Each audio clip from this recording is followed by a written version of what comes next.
Hey, this is Mark A. Altman. And this is DAREN DOCHTERMAN. And this is Ashley Miller. And we are the Inglorious Treksperts. Yes, we are. And we are phasing in and out of this space-time continuum because we're doing a deep dive on another Trek's Not Taken with Star Trek Phase 2. Indeed. Yeah, so this was another one of our panels from Las Vegas, and it was a really fascinating discussion with story editor and co-showrunner JON POVILL, and of course legendary I Am Not Spock, and turned out to be I Am Not Zahn either, David Crow, and of course Michele Billy, who ended up being in Star Trek: The Motion Picture, but before that she worked with Harold Livingston and other members of the Phase 2 producing team. Indeed. And it was a great panel. I mean, we decided very early on that we wanted to do this Trek's Not Taken spotlight, which would be focusing on Star Treks that made it fairly long into production, but then never saw the light of day. And Phase 2 is probably the most famous and infamous one. Well, I think in a lot of ways, to me anyway, it's the most interesting. Certainly some of the lost episodes of the original series. It's interesting to hear what those things were, but I guess maybe my TV producer brain interprets those as, okay, well, lots of shows have pitches that don't go anywhere and things that like end up don't getting made because on some level you realize they don't work. I'm looking at you, whatever the episode was about the Beast. But, Phase 2 is really fascinating because that was a thing that could have been. It is so hypothetical that it's not like it was just, pitches that didn't go anywhere. I mean, they sat and they wrote those episodes intending to make them, or at least, JON POVILL did. And that's what really sets it apart. It's this whole alternate universe where there was a different show. Yeah, absolutely. I think also what's interesting about it is how much it provided the template for Next Generation. So many elements of it that found its way, not just script like Devils Do and The Child, but right. The fact that the Ilea-Decker relationship was Troy and Riker completely, and that the Decker character was also Riker in the sense that he would go to the planets, not the captain. Yeah. Yeah, I mean, Decker, Riker, Decker. Well, you're right. Oprah. Ooh, wait, what? And it was so great to get David Crow to talk about the great disappointment in his career of not playing Zahn, a character that meant so much to him, for a character that was never committed to celluloid, that was so briefly in his life. Yeah. Yeah, have your dreams brush past you just for a moment. It was interesting because when we reached out to him about participating in this panel, as well as the stage reading, I never really thought that he would have much of an investment in it. And he was so enthusiastic. And he asked us to send him scripts and the Bible and all these other things so he could refresh his memory and be contribute prepared. To the conversation and be prepared as only a full Vulcan could be. That's right. Exactly. He has a lot of the Vulcanian qualities in him. Darren, I don't know if you can channel the spirit of Gene Roddenberry, but it's so interesting to look at that original Bible and how they describe this character of Zahn, who would be Phase 2's Spock. Let me see if I can bring forth the wisdom of conjure him up. Conjure him. Let's talk about Zahn for a moment. Can a 22-year-old Vulcan on his first space voyage fill the shoes of the legendary Mr. Spock? XON, pronounced Zahn, was selected by the Vulcan Science Academy to attempt exactly that. Kirk was stunned when his new science officer reported aboard and found him to be little more than a boy. Zahn looked something like a young Michael York with pointed ears. Kirk has assumed the replacement was someone near Spock's age. The reports he had read on Zahn listed him as a prominent scientist and teacher. Well, the truth is that Zahn is a genius, even by Vulcan standards. As we'll see in our episodes, he is as competent as Spock in all fields of science. He lacks knowledge, however, in one very important area, the human equation. Unlike Spock, Zahn is a full Vulcan. He had no human mother to acquaint him with the Earth species. He has no human half with which to feel and understand human emotions. Zahn realizes that the reason that Spock performed so well in his tasks on board the Enterprise was that he was half human and therefore could understand emotional human nature. In order to perform as well as Spock, he knows he is going to have to eliminate his Vulcan revulsion at emotional displays. He is, in fact, going to have to reach down within himself and find the emotions that his society has repressed for thousands of years so that he will have some basis for fully understanding his human associates. The new science officer accepted the Enterprise assignments with much trepidation. He has no doubt that he can completely handle the scientific aspects of his job, but he fears the crew might expect him to be a duplicate of Spock as well as a replacement. These fears have been realized and hanging over the early episodes. So also is the unsaid comment, "Mr. Spock never did it quite like that." Nor is Captain Kirk overly fair to Zahn in the beginning. Spock's friendship was a deep, important thing to Kirk, and the captain is now almost arbitrarily rejecting the possibility of a meaningful relationship with the young Vulcan. However, the more difficult Lieutenant Zahn's situation, the more we'll like him and the more we'll want him to succeed in this difficult assignment. The science officer presides over a large console, which is known as the Library Computer Station. It is second in importance only to Ship's Command and is located on the bridge. Yeah. It accesses the interwebs. That's so interesting about David Gautreaux also is, like Leonard, he was a serious actor. And still is. He's not, very humorous. He's very much intellectual and takes it very seriously. And that's why he probably would have been a great Vulcan had he had the opportunity to play that role. Yeah, it's funny, though, because reading the scripts, I feel like it might have been thankless that a little bit. I mean, obviously, the characters would have grown into whoever they presented themselves as being once they got on stage, and those things obviously evolve. But there was a little bit of distinction without a difference, and I suspect on some level, Roddenberry must have figured that out because Data was, I think, a kind of a much better way into the kind of material, the kind of ground that Roddenberry wanted to cover was on, because you automatically have somebody who wants a thing that they can't have, and that to me is just that's what sets Data apart. I think Zahn constantly would have been in Spock's shadow, and I think frankly found one thing, and not necessarily in a good way. Yeah. I think it would have been redundant to constantly, as we see in a lot of those early scripts, where they keep comparing him to Spock. At some point, they have to accept him as his own person. Spock's not there, and it's not true to the Star Trek ethos that. And eventually, they'll just wind up calling him not Spock. Yeah, Spock nuts. Spock. What? Yeah, but then I think the description of Ilea, which was cast for the Phase 2. I mean, it's interesting, and Darren, you've pointed this out. The only character that actually was cast for a motion picture that hadn't been cast for the TV series was Decker, Stephen Collins. Right. That was the only role that Robert Wise got to cast of significance. Yeah, I mean, it was already sort of nailed down when Robert Wise took over. Yeah, I mean, just the whole evolution of this TV series that was abandoned and transformed into Star Trek the Motion Picture is so fascinating, which is why we keep revisiting this ground, I think. But can you tell us about Ilea and sort of their vision of the Delta Navigator?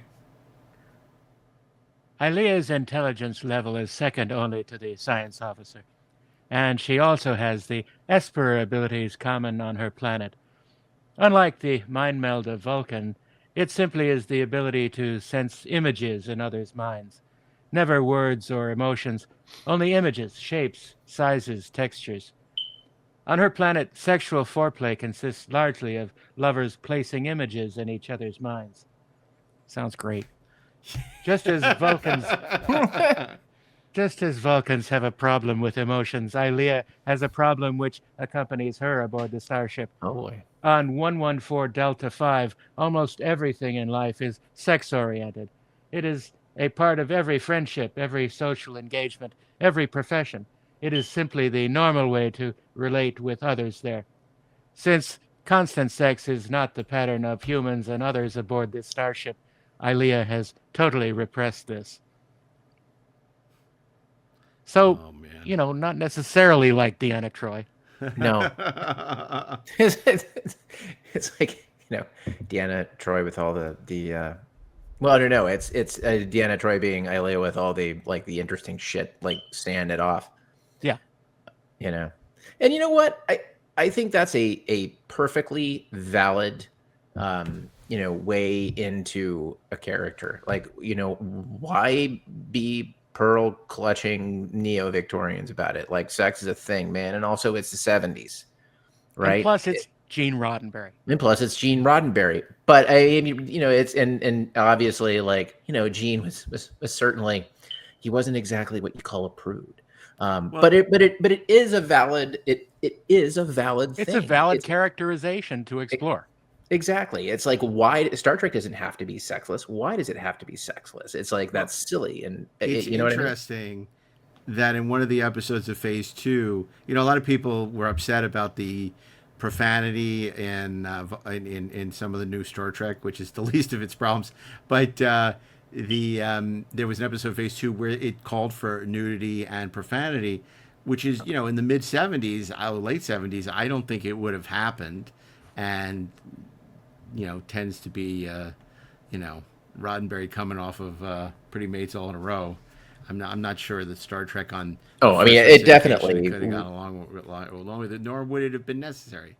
No, I mean, but the fact that he was there, I think is important, because if you think about it, right? I guess it's not entirely true, because Logan's Run obviously, pushed the boundaries of a lot of things. Yeah. But I think for television, I think, it was a worthy experiment. And it's interesting to me that nobody has tried it truly since in Star Trek. When you can't argue that Roddenberry would be rolling in his grave if you included something like that. No, Roddenberry would be rising from the grave to get in the hot tub. Yeah, no, it's true. But Phase 2, absolutely fascinating. We have the scripts, to look at of varying quality. It's interesting because I think some of them probably would have never happened.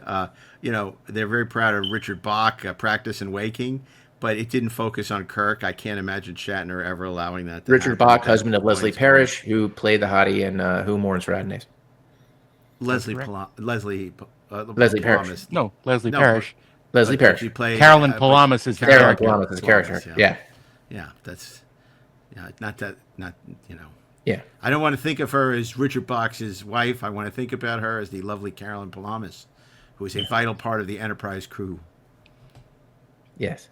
Who called I just remember Apollo... discovering that and reading The Bridge Across Forever or whatever the hell, and going, oh, holy shit, how weird. So it's funny. At the same time, Phase 2 is trying to do some new and groundbreaking things. You look at an episode where I forget what it was called. Tomorrow is something or other, where Kirk finds himself in Pearl Harbor. Tomorrow is something or other is the best Star Trek title I've ever heard. And he falls for a married woman who's destined to die at Pearl Harbor, and it just seems so redolent of City. I just don't understand the temptation to go there, but maybe it would have worked. I don't know. Yeah, but probably not. I mean, that's my theory is that thank goodness this show was never made, because it never would have made it through the first season. Well, it's interesting because it is a bridge between the 60s Star Trek and what became the 80s Star Trek, which was Next Generation.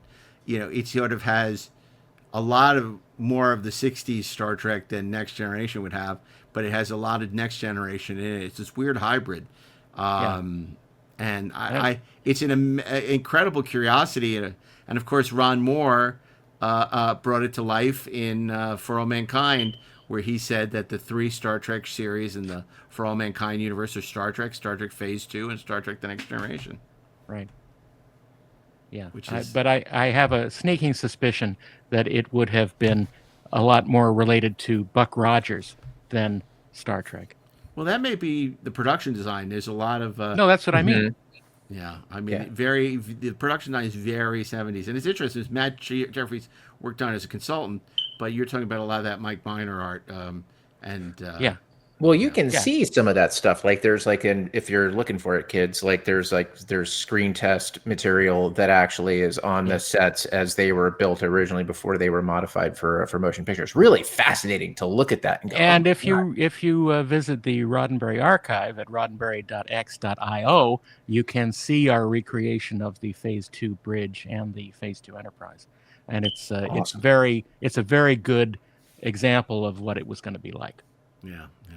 Well, before we turn this over to ourselves in Vegas, talking to John and Michelle and David, I want to just take a minute to note that the Sabrina Wood of the Sci-Fi Sisters passed away this week of pancreatic cancer, and she was an absolutely lovely individual, creative, talented, spotlighted an area of Star Trek that was so important to a generation and a demographic of fandom that was underserved, and did a terrific podcast. And it's a real loss to the Star Trek community that Sabrina passed away. I remember when I was asked to do a panel after Nichelle passed away, and I was on with a couple of people, and I was just thinking, I don't understand why Sabrina isn't on this, because she would have been the perfect person to talk about Nichelle and what Nichelle meant to her and people like her, seeing somebody that looked like them on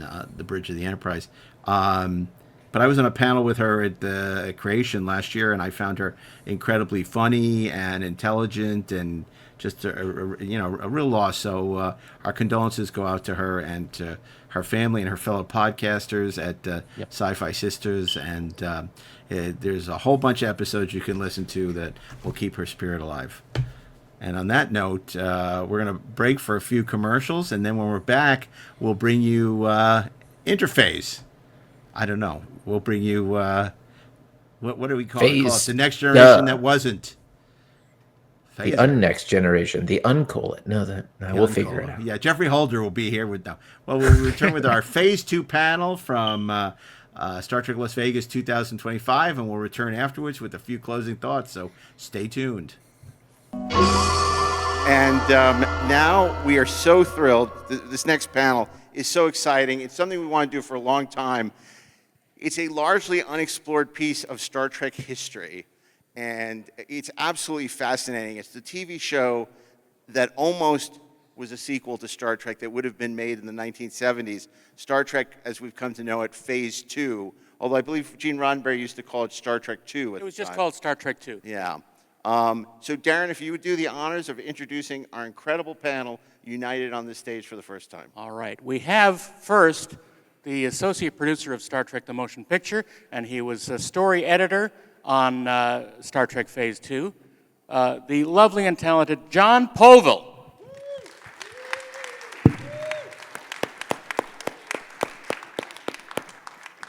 The family Von Trapp. The lovely and talented JON POVILL.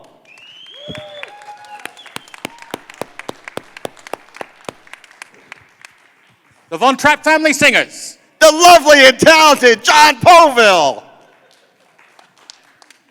Okay.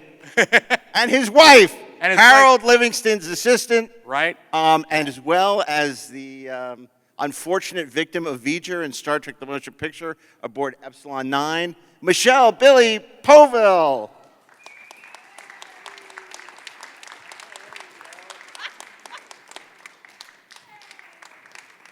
come on down here. And last but certainly not least, you saw him last night, if you were here, play Zahn for the absolutely first time in public, the lovely David GAUTREAUX. And now, Michelle, since John wouldn't come when we called him, we know he'll listen to his wife. Can you call for John, please? John! Oh, there he is, Jon Povill. Thank you, Michelle.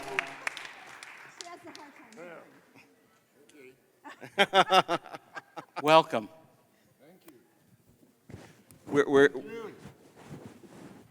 you know, this is such a fascinating piece of Star Trek history, and I know so much love and passion and time went into something that ultimately was not fully realized and that it was not made. John, can you tell us how you first fell into the orbit of Gene Roddenberry and ultimately what became Phase 2? Well, it's a long story. Microphone high. Closer to your mouth. It's on, just bring it up. Yeah, I'm really accustomed to doing this. Gene had a series that was going on after Star Trek called Genesis 2, and I had submitted a sample script that I had written for Ron Chu's set. Gene's assistant read it and liked it very much and recommended it to Gene because I was trying to get work on Genesis 2. And the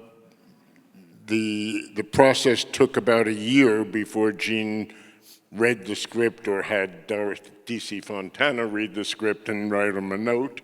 And he said, yeah, we could do something, but Genesis 2 isn't happening. Now I'm working on Quester.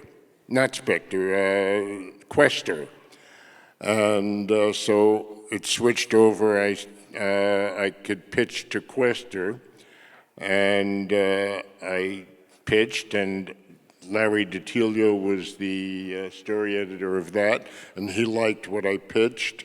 And but before it could go into work, that series got canceled. Gene backed out of that series because he didn't like what the network was doing. So about 5-6 months later, he said he's back at his house working on a novel, and he calls me and asks if I'd be interested in being a researcher on the novel. And so I took that job. So I started out working for $50 a week as his researcher on this novel. And in the process of doing that, while I was hanging out at the house, Roddenberry was very, very young at the time, and Gene found out that I was making a living doing freelance carpentry while I was trying to make it as a writer, and he hired me after he dumped the novel, decided didn't want to do the novel that he was working on.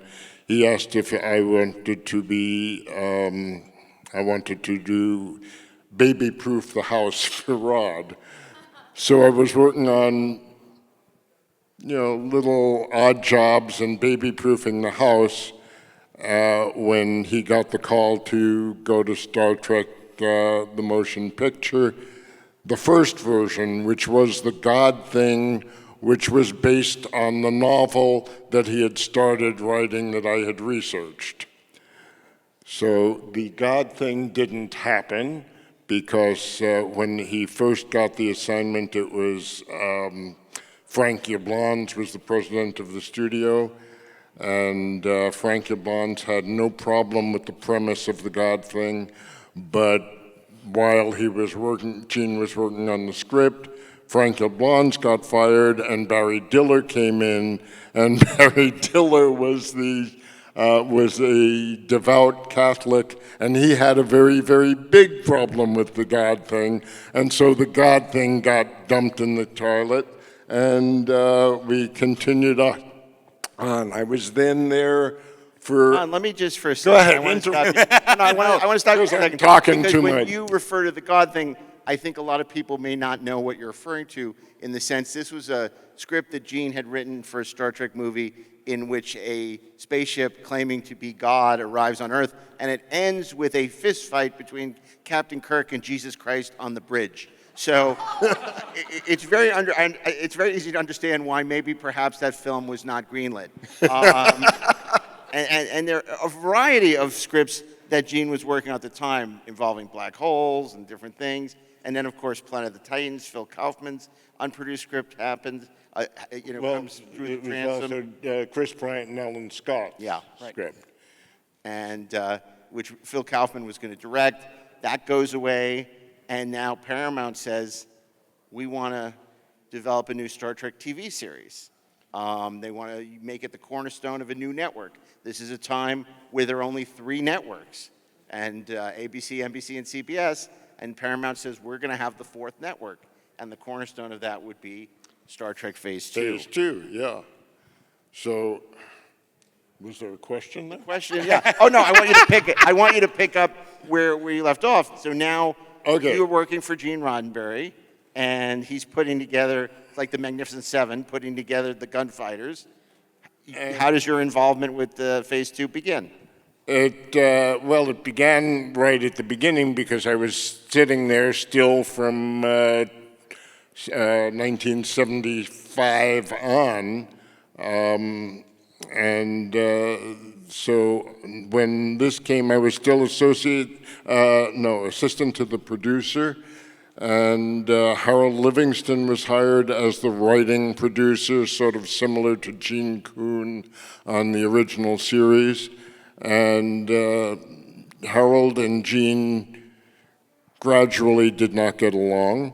And that's where Michelle enters the picture, because Michelle, you were working with Harold. Tell us about how your journey begins with Phase 2. Yep, it's on. Well, it's interesting.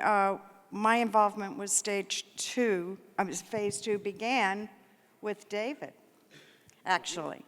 I was at the time working at ABC Entertainment as a secretary, and I was miserable. And I was doing theater, because I was a theater major in college. And I was part of a theater group called the Agape Players, of which David was also a member. And when David was auditioned and cast as Zahn, I came into the theater and said, you know, there's a job opening at Star Trek, so would you want to apply? And I did. But interestingly, it wasn't for Harold Livingston in the beginning. It was for Bob Goodwin, because Bob Goodwin was supposed to be the line producer of Phase 2. So I started working for him. But when I did go to work for him, unbeknownst to, I think, John and a whole bunch of other people, there had been a meeting where Phase 2 was being phased out, and they were going to be making a movie. Again, there was a movie and TV, and, you know, it kept going. Before we get to that, let's add, you know, a lot of people... David has the story on the meeting. Yeah, and I want to get to David because, of course, Leonard Nimoy had passed on being involved with the new show. He was doing Equus on Broadway. He had disputes with the studio over licensing and merchandising. And he said, I don't want to do a weekly show ever again. No. And so a new character was created. Enter David and the role of Zahn. Can you tell us about sort of how this came to you and what your impressions of this character were? It's difficult to try to understand humans, even to this day. But I appreciate Mark's question, I think. I had no previous experience of the Star Trek universe. I was fairly fresh out of university, was working in the theater most decidedly, didn't have representation, the normal things that an actor might need, especially in a city like Hollywood.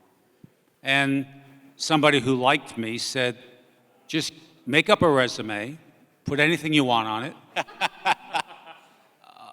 I'll photograph you. It'll be an 8 by 10, and I'll just start slipping your picture into submissions. This is a person who wanted to become an agent. And I'm like, sure, this is brilliant. What a great idea. And that's how The Man from Atlantis, which is a TV series with Patrick Duffy, I did a wonderful episode. I know, magnificent. It was brilliant.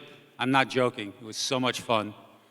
So suddenly, I'm told they've been searching for this character, and you're going to go meet Pat Harris at Paramount. And that's a lovely woman.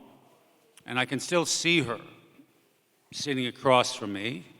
I'm looking at the so-called sides, the pages, and she says, all right, let's give it a go. So I had no preparation, none whatsoever. I had no research. I didn't know a Spock from a Kirk from anything. So this is the point of being not a human, because I'm not. Naivete is a wonderful thing. Not knowing is actually very helpful. So I was able to deliver, we'll call it Zahn, in an immediate way, because I didn't do any brainy work in advance. And I believe Pat, almost in that moment, said, okay, this is it. You're meeting Bob Goodwin and Mr. Collins, the director. Like, they're in the room next door. Bob Collins. Bob Collins and Bob Goodwin. They're in the room next door. Okay. I didn't know how big of a deal this was. I really didn't. I didn't know that they'd been searching for an actor to play this character for quite a long time. And I remember being with these gentlemen and, again, doing the words.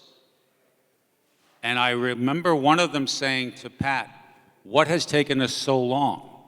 He's right there. Wow. I like that nod. Thanks, Don. That's very good. Thank you. But that's what led to the so-called screen test at Paramount, which for a young person, you got to imagine it's a big wow moment. Those sound stages are stunning. The history of what has gone on in there. And now they're putting you in garb. You all have seen photographs of Zahn in the screen test. And Some of them are wearing it. yeah, some of them are wearing it. God bless you. And suddenly all these other actors getting hair and makeup, and I recognized several of them. They'd been in big movies like the one with John Travolta, Saturday Night something or other, Saturday Night Fever, yeah. Paul Pape, and some others that I knew from New York work. And I know I've been quoted. I said it out loud. I was a football player, and I said, oh, this is a football game. Somebody's going to throw the pass. Somebody's going to catch it. I'm going to catch the ball. So it felt like a competition, and pretty much that's how I dealt with it. I hope that helped. Well, David, I want to ask you, because one of the things you mentioned was just how much reading the description of Zahn cemented this role in your mind as to how to play this character. And I wonder if you can share that with us. Gene Roddenberry had written the Bible of the character. I happen to have a copy of it. I think JON POVILL had given it to me. And his description of Zahn lent so much to, first of all, when he's beamed on board the Enterprise, it's an emergency. They don't have a science officer. So the top of the Vulcan Science Academy graduate is beamed on board the Enterprise, but he looks a lot like Jesus and he smells like a fucking dog. Because he's been on a high fast and meditation for the last 12 days in the desert. So this is in the layout that I'm now saying, oh, that's a very different being. So your friend David up here, I did do that. I fasted for 12 days so I could get to the same space that this young man, Zahn, was in. And I will say to all of us humans, after the third day of no food, you become an incredibly different human, an incredibly different being. Your focus is astonishing because you've removed all the BS temptations. Oh my God, Arby's. Oh my God, Wiener Schnitzel. All of that disappears, and the focus, which is obviously the key to becoming a full Vulcan is your focus. And so seeing what Roddenberry had laid out for this person, and that he wanted to be, how do I say it, accommodating to humans, knowing, of course, that for the last 1,000 years, his planet, they had never allowed emotions, and Gene again pointed that out to me as, well, that's the tool to end all wars. See, wars are based on emotions. I created the Vulcan planet. There are no emotions, therefore there are no wars. And that was a massive piece of information to give to an actor. Therefore, he's not violent. He has no violence in him. There was also something very special that Gene had written about Zahn, something about his strength. At that moment in my life, I was dedicated to boxing and bullshit. And I realized that that was not right for this character. And I got blessed. I found a man who had been a protege of Bruce Lee. And Bruce Lee had a martial art. I pronounce it Jeet Kune Do. It's been pronounced many different things over the years. And what Bruce was saying was, don't lift 100 pounds 10 times, lift 10 pounds 100 times, 1,000 times. There is no such thing as muscle. You never throw. All of those adages I trained religiously.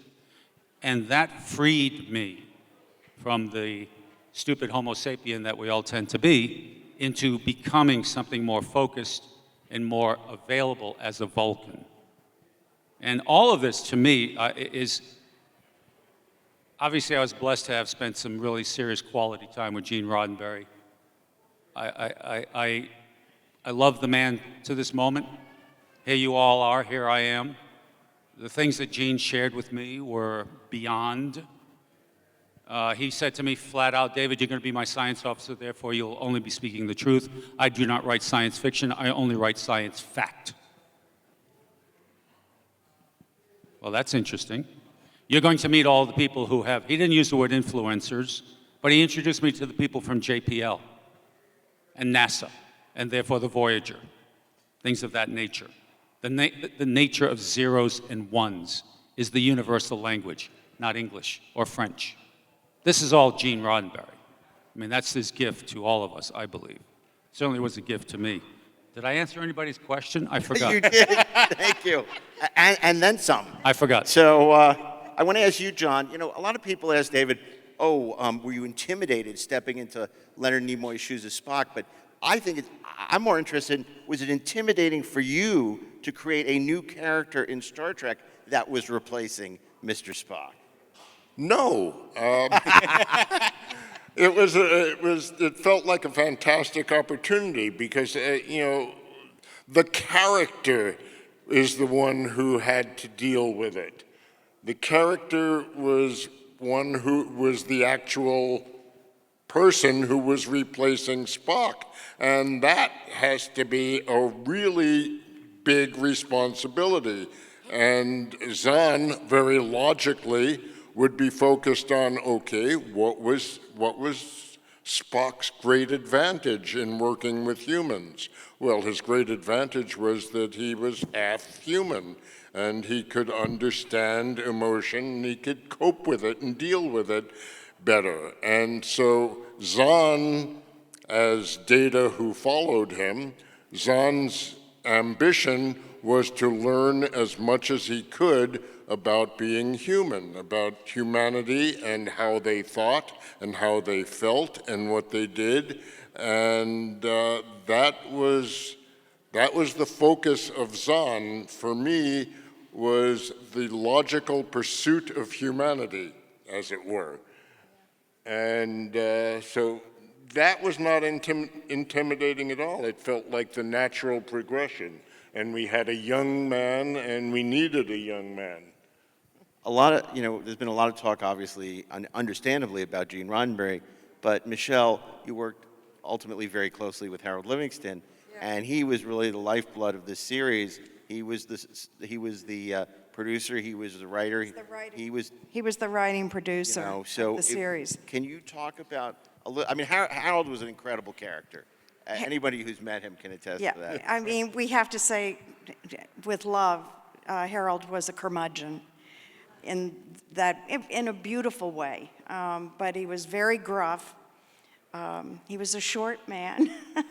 So he was, you know, he had a Napoleonic complex, but he was very warm, because I worked with Harold a long time, both on, again, I was with Bob Goodwin originally on Phase 2, but then when Phase 2 was phased out, Bob Goodwin left Star Trek and went to the other side of the lot to produce Big Bob Johnson or whatever it was.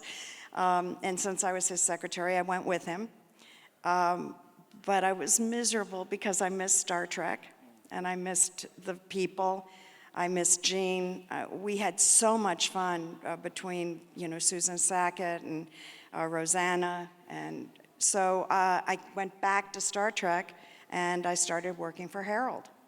And he was then the writer of the film, which was to become Star Trek: The Motion Picture. So Harold was a kind of strange guy in a way, and he and Gene were very much alike. And I think that that's one of the reasons that, and there's lore, not lore, that they didn't get along. Especially. Can I interrupt? Yeah, you can interrupt. I can interrupt, okay.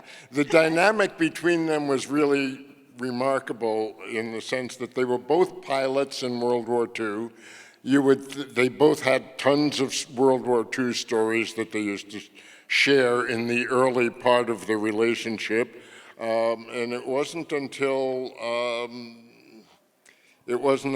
they'd worked together for a while and started working on the script for the motion picture that they fell apart. But Harold being short, Gene being tall, Harold loved nothing better than to find ways to get under Gene's skin and make his life miserable. And part of my job as associate producer on the film had to do with mediating between the two of them on their different perspectives on the draft, and coming up with a compromised version of the story of the pages that each of them would submit. And those stories are legendary, and I think we'll talk a lot more about In Thy Image tomorrow in the Road to Star Trek: The Motion Picture panel. I think a lot of people may not be aware of the fact that there were 13 scripts written, well, one of which was The Child, which ultimately got rewritten and used on Star Trek: The Next Generation, and it was your child that was sort of taken away and put in a foster home, wasn't it? Because you weren't happy with the final version. Oh, God, no. No, I wasn't. The child in my original conception of it was, well, that's a weird double entendre. It was about a character who was conceived on the Enterprise, and it was by a race that was light beings that had been at one time human and had evolved from human into light beings. And so the character had to go through a human stage in order to achieve her evolved state, a natural state, as a light being. And there were process. She had to learn that her human body was an empty shell, was essentially an empty shell, and she had to prepare to discard it. In the version that they did for Next Generation, it was a kid who wanted to see what it was like to be human. There was no sort of driving force behind that, and it was very upsetting to me to see that. Even though we're going to go much more in depth, like you said, about the road to Star Trek: The Motion Picture, I want to ask David about, during the process of it becoming a motion picture, they managed to get Leonard to agree to come back. How did they let you know?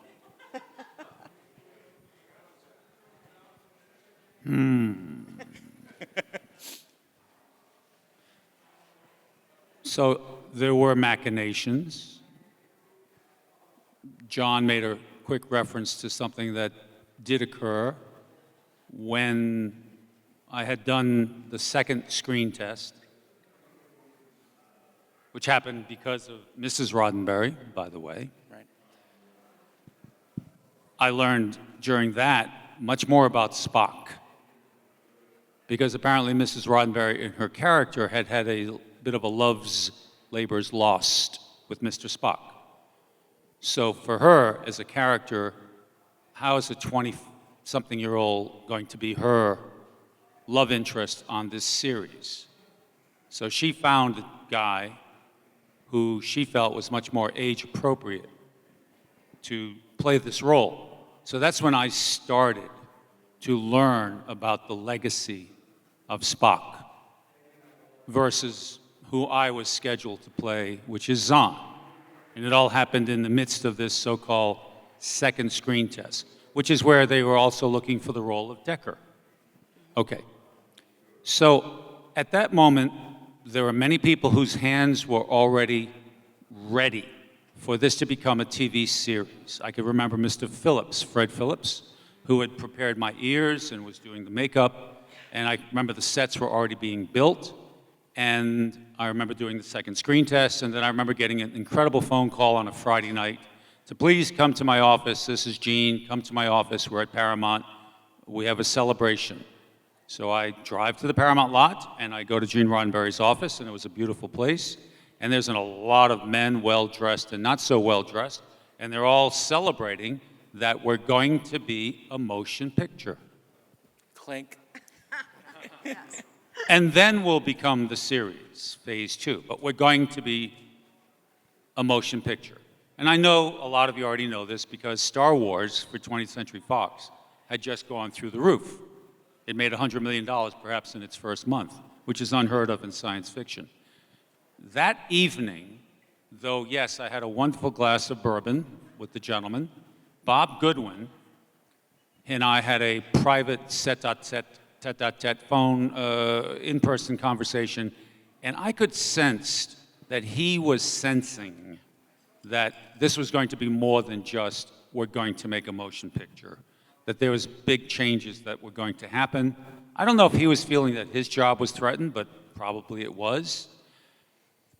He then implied to me that I should just make sure that my contracts are really binding and just hang on.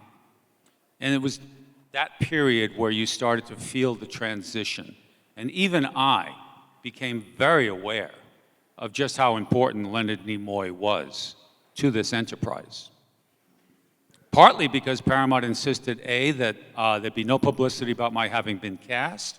There was a certain amount of fear that the fans might go after me. Right. How dare you, or whatever that meant. So there was a lot of,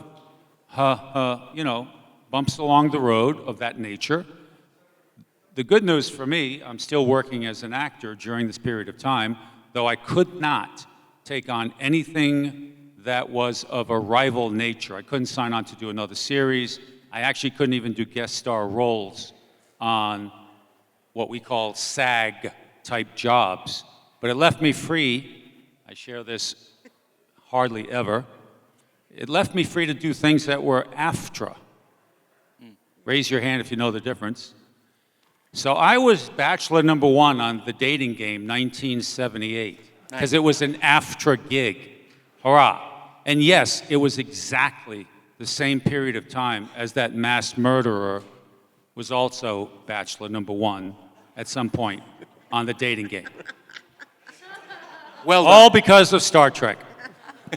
But the point I'm making is, based on his question, I think there was an awareness that really this could go no further without Spock. It simply couldn't. He was the most valuable part of the franchise besides the other incredible actors.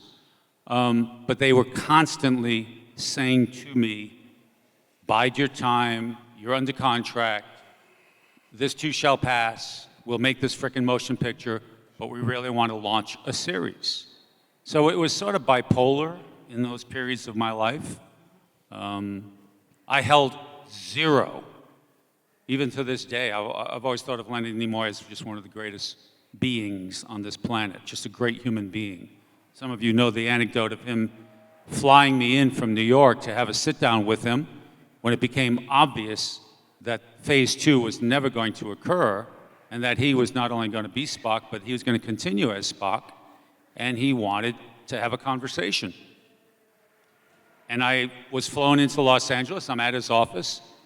They had sent me the script of something he was going to direct, one of the Star Trek motion pictures. I assumed that we were there for an audition. And instead, what Leonard wanted to know, very sincerely, and there's a camera right next to his head, how did it affect you? How did it make you feel when I took that role away from you? And this was a very big adult speaking to a young man moment. And I actually could feel it. I felt, and I simply said, I've been in the theater a long time. I've been in a lot of plays that have closed on opening night, so I didn't take it seriously whatsoever. You did me no harm. And I felt him breathe a sigh.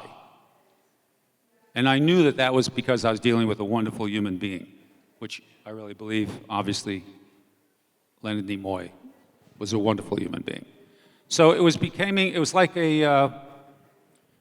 it's an odd period of time, but not a unrewarding period of time. Does that make any sense? Yeah, it sure does. Thank you. And I wonder if this story is apocryphal or not. I've heard that on Star Trek The Motion Picture, they had wanted you to be Zahn, who dies in the transporter accident, and you said, I'd prefer not to, because that's an ignominious way for this character to be dispatched, who's too noble for this, and that I don't feel good about that. Is that true, or is that a legend? As I've cited, Gene Roddenberry and I had a wonderful relationship, very one-on-one conversations. And as things were evolving into the motion picture, I think I said to Gene, Gene, please, after all we've been through with this character, all the preparation you know I've done, please don't let me just be somebody holding Mr. Spock's suitcase and bringing it on board, and I'll be in my quarters if you need me, Mr. Spock. And he got it. He was like, no, I can't let that happen to this character. We've invested too much, you've invested too much. We're not going to let that happen. So that was an actual real conversation where we were both in agreement that Zahn was too interesting to make into something so slight. And I valued that a great deal.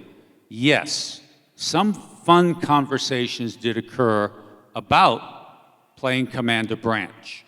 Right. David, we do have a role for you. He's not a Vulcan. He's a Commander, Starfleet Epsilon 9. Marvelous. You're going to play that role, right? And I remember saying, sure, what's the deal? What's the contract? What's the deal? And they responded, what do you mean? We already own you. You're under contract. We've been paying you. I said, yeah, but this is a whole different other character. And then they said, you don't understand. Paul McCartney wants to play this role. Paul McCartney wants to play this role. Paul McCartney wants to be in this motion picture. And I said, because I'm not stupid, please get Paul fucking McCartney.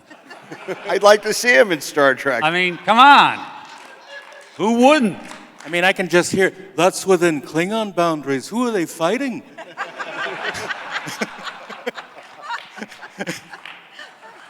I want to ask you, John, before we open up to a few questions, what were the challenges in doing, in the 13 scripts, finding the writers and sort of re-educating them about, this is now Star Trek being produced in the mid-1970s versus the mid-1960s, updating it, keeping the DNA of Star Trek, but also, taking it further.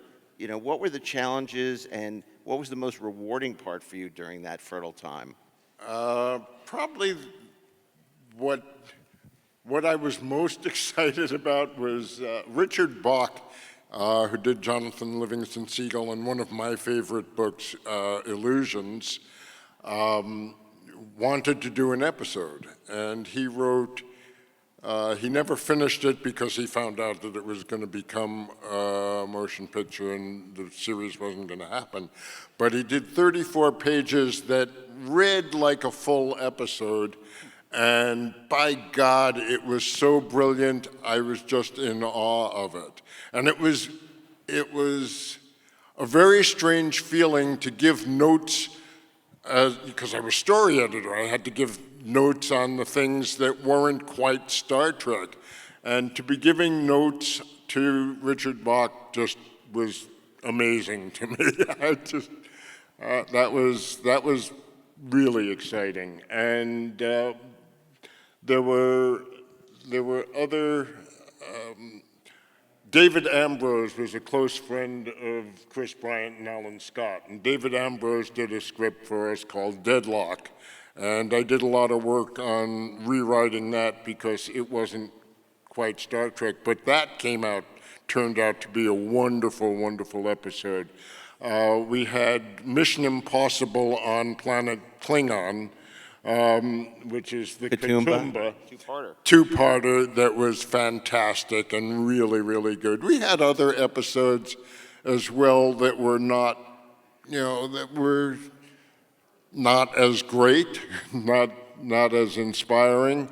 I don't know how they would have turned out to be if we had completed the rewriting process and the note-giving process. Because it all kind of fell apart once it became public that the series wasn't going to happen. So with proper nurturing, we would have possibly had a higher percentage.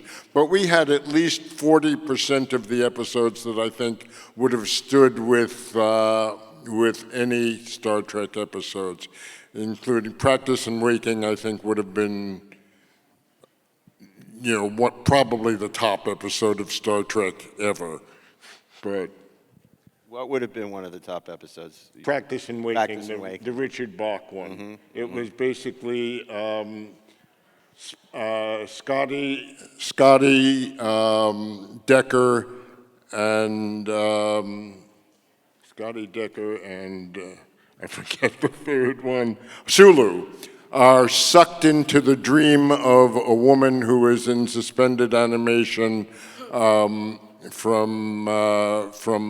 early space travel, and she was in suspended animation. She was dreaming that she was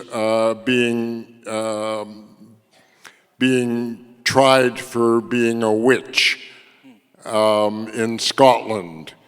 And Scotty comes to her, is sucked into the dream, and the three of them are in 17th century Scotland trying to save her and getting weaker and weaker and weaker because they are in a dream state that is suspended animation. I'm explaining it horribly. But there it is. Trust me, it was a wonderful episode. Great. We got time for a few questions. Go ahead. Yeah, the Next Generation episode, Devil's Due, was originally a Phase 2 script. The final cut of what we saw of Devil's Due, was that basically Phase 2 down to the letter, or was the final cut of Devil's Due very different from the original Phase 2 script? Devil's Due started as a Phase 2 episode. I was trying to read all the Phase 2 episodes before I got here, and I didn't read that one. So, I don't know the difference. I don't know the difference between the two. I'm sorry. That was the same year that Star Trek Next Generation did The Child as their season opener. No, The Child was second season. Second season. Was third season. Yeah. Thank you.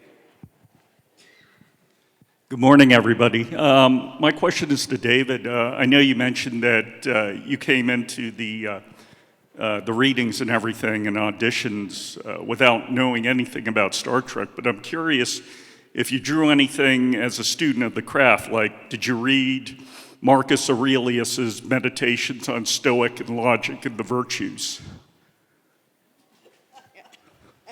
No.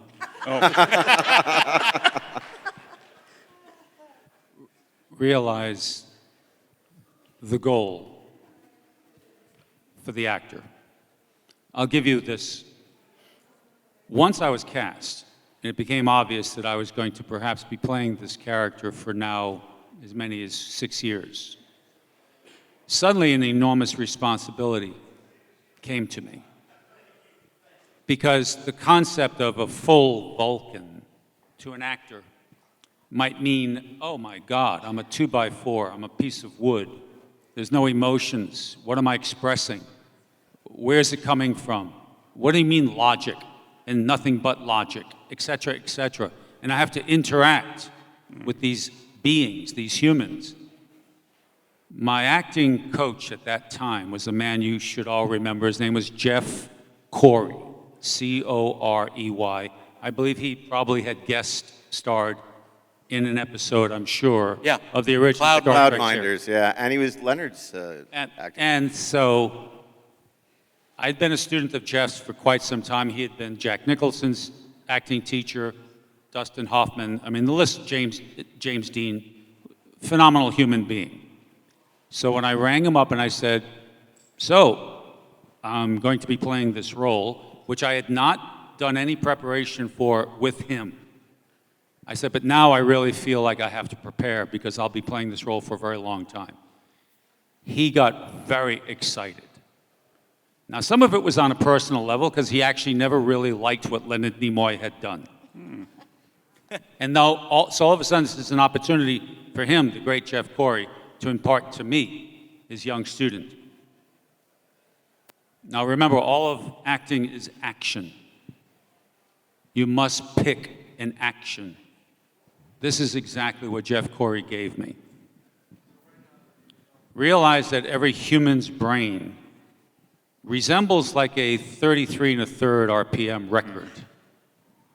And their needle is on a particular stylus. Your job as full Vulcan, because you know that they are not acting logically, is to pick up that needle and move it to the proper groove. See, that's an action. That relieves the actor of the necessity to know too much more about what's a Vulcan, what's a human. It's an action. And it also reminds you that human beings, which is what we are, we're all over the place. Vulcans are not all over the place at all. So, if that answers your Marcus Aurelius, I hope. Yeah, it does. Thank you, David. Thank you. Great. So I know that James Cawley's web series, Phase 2/New Voyages, did some of the Phase 2 scripts, including Katoomba. John, were you involved with that at all, and how close were they to the original scripts? He was asking about James Cawley when he was doing the fan films, did a couple of Phase 2 scripts, including Katoomba. How involved were you, and how close were they to the original scripts? Well, James did the Well, we did The Child with James Cawley, and so I was heavily involved in that. I directed it, and it was at a very difficult stage in my life. So I'm not particularly proud of the job I did on that.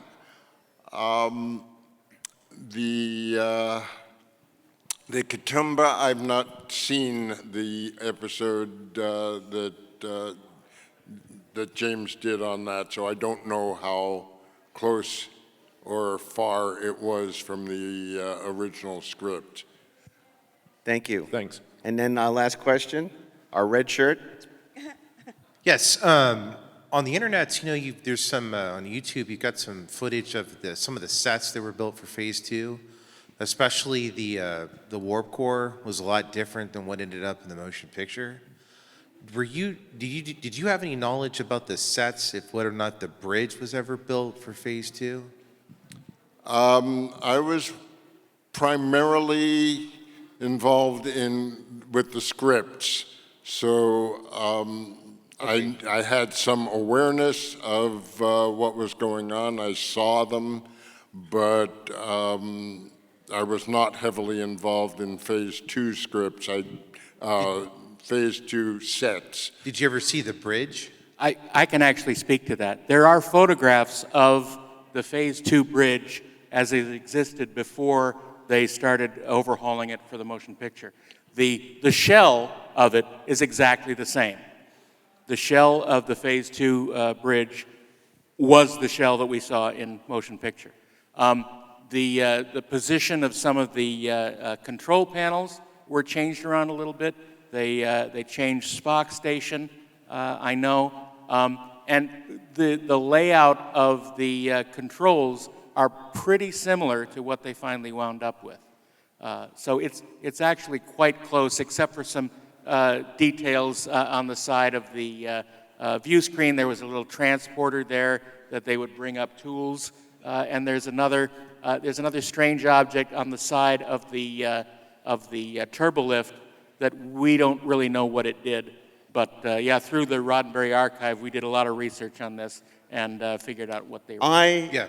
I'm so glad that we got to spotlight this mythic part of Star Trek lore with the people who were most responsible for doing it. And of course, Harold, who's yelling, "They screwed it up! What are they talking about? That wasn't what happened. I wish I could be there." But He is. but I do want to say we're deeply grateful for David for giving us a glimpse of Zahn last night at the stage reading. So thank you for David. That was wonderful. We're so grateful for you both being here. You'll be back tomorrow for the Road to Star Trek Motion Picture. But right now they're going to be signing at the Treksperts booth. David has some wonderful I Am Not Zahn book covers to sign, and thanks to DAREN DOCHTERMAN.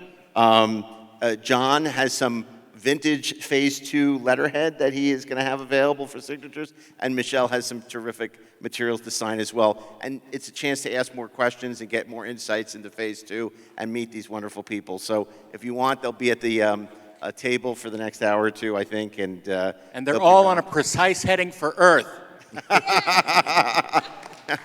Anyway, thank you so much. Thank you to this great panel. Everybody. We appreciate it. And we're back. That was Phase 2. And next week we'll be talking about Phase 3, Phase 4. The Saul Bass directed movie. No, we won't be talking about that at all. No. The Salt Bass Vampire. No. I thought that was a great panel. I remember when I didn't know as much about Star Trek as I do now, but like in the 80s or early 90s, Ed Gross came out with a book called Star Trek The Lost Years, which I found incredibly illuminating about this whole lost era of Star Trek, which I really didn't know much about. And then many years later, the Reeve Stevens did a book also called about Phase 2, which was equally interesting and fascinating. But for a long time, people weren't that aware of Phase 2, and there's been a lot of scholarship done since, and I'm glad we can contribute to that. Ready? Trecucation. Oh boy. We've asked him not to, folks. We really begged. We but have I don't pleaded, cajoled. I don't listen. He doesn't to people. care. I'm not I don't care.